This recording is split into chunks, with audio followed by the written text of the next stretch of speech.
Welcome back to In Water. About a week ago I set up a new series called Hot or Cold where I look at films that you need to watch and ones that you need to avoid. This week I'm going to be looking at 6 films, 5 of which I'd recommend you watch this weekend, 1 avoid, never watch. Let's get into it. The first film I'd recommend is Yeon Sung-ho's 2016 Train to Busan. Wow. So basically a zombie horror film just at the start of the apocalypse.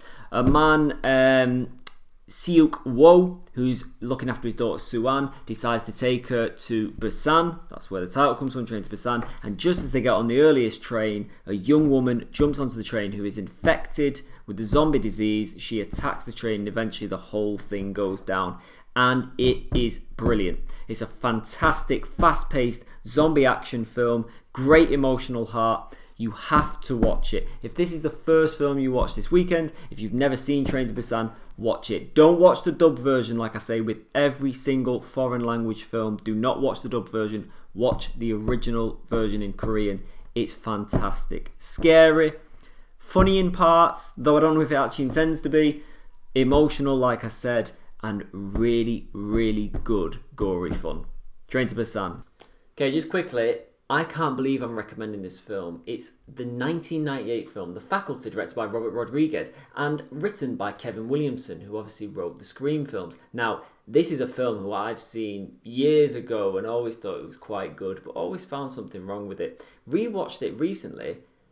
My whole opinion changed. It has the high school feel to it. It has a feel of the Stepford Wives mixed in with the Invasion of the Body Snatchers, but with teenagers.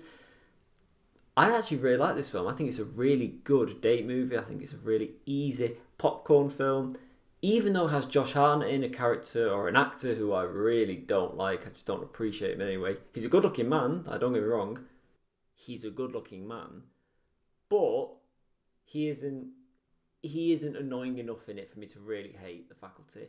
And I actually quite enjoyed it. I think it's a really, really easy, fun film that you can just watch as a throwaway. It's great. The film I want to recommend to everyone that I think everyone needs to see at least once in their life is Hayao Miyazaki's 2001 film Spirited Away from Studio Ghibli. Honestly, this film is perfect. It follows a young girl called Chihiro who loses her mother and father. She gets found in a spirit world and she basically has this coming-of-age experience. It's fantastic. It is just awe-inspiring. It's this amazing fantasy tale that any person can watch and identify with Chihiro. I found myself crying at least 2 or 3 times when watching the film, just by the beauty of it, but by the sheer amazing aspect that it had. It had this awe-inspiring thing. It just won me over. I just adore this film. I think it's absolutely perfect, and I think if you watched it with your children, if you watched it with your nephews, your nieces, if you watched it with your partner, your mum, dad, whoever, your grandparents, hell, if you watched it on your own like I did, you will love this film. It's perfect. Great soundtrack, great characters. It's just, yeah, inspirational stuff.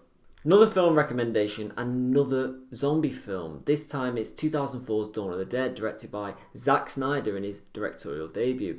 Based on the original Dawn of the Dead from 1978, which was directed by the, of course, legendary and late George Romero, rest in peace.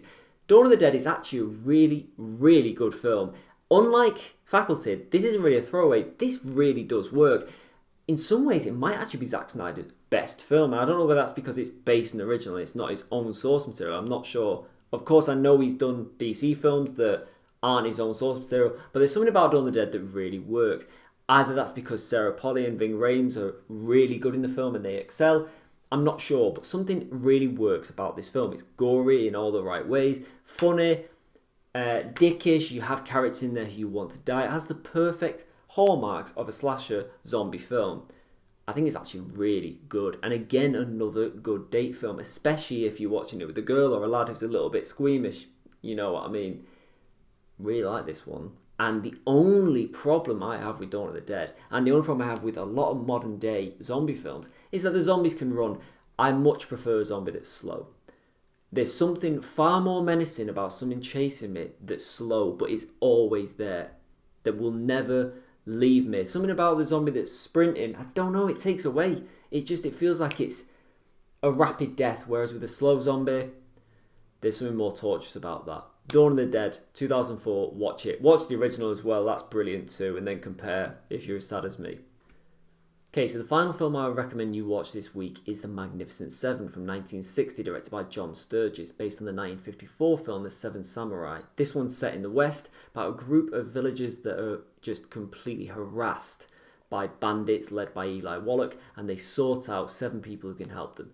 That's basically it, that's your plot, but yet it works so well. The soundtrack's brilliant, the cast are brilliant, the shootouts are fantastic. Really, for lack of a better word, the film is magnificent. This is like the Avengers before the Avengers were avenging. And there's not really a lot wrong with this film. The only trouble I had with it was the fact that the copy I had bought was in 4.3 aspect ratio. I could have even taken 16.9. I really need to stop being cheap and just buy remastered versions. If you're going to watch Magnificent 7, which I highly recommend you do, get a remastered version. Don't do what I did. By the way, a film I wouldn't recommend to watch this week is Hackers from 1995, directed by Ian Softly. I've recommended 5 that I would definitely watch if I were you, but this one, just avoid. Even if you get given it for free by some weird man on the street, do not watch Hackers. It's a waste of time. I can't believe it's from 1995. It feels like a 1970s film. It must have felt at the time that it was very groundbreaking, but it wasn't. Films within that era, within a couple of years' time, made Hackers look like shit. Think of films like Titanic, The Matrix, Fight Club, anything of that ilk that just shit all over Hackers in terms of CGI, in terms of character development, in terms of acting, everything. Hackers is awful. Terrible villain, terrible cast. Like, what's really weird is it had Johnny Lee Miller, who I really like, just been in Trainspotting. It had Angelina Jolie, who is now one of the best female actors in terms of action, in terms of fast-paced dialogue, everything like that. Oscar winner, Matthew Lillard, who I actually really like, who was basically born to play Shaggy, but none of them work. The chemistry is lacking, everything's lacking, it's not funny. I fell asleep 2 or 3 times. It looks like it's been done, I can't even describe it. The graphic design looks like it's been done by a child, and it basically does not work on every level. Awful. Once again, I'm begging you, leave a like or subscribe if you're really feeling generous. If not for me, for your country.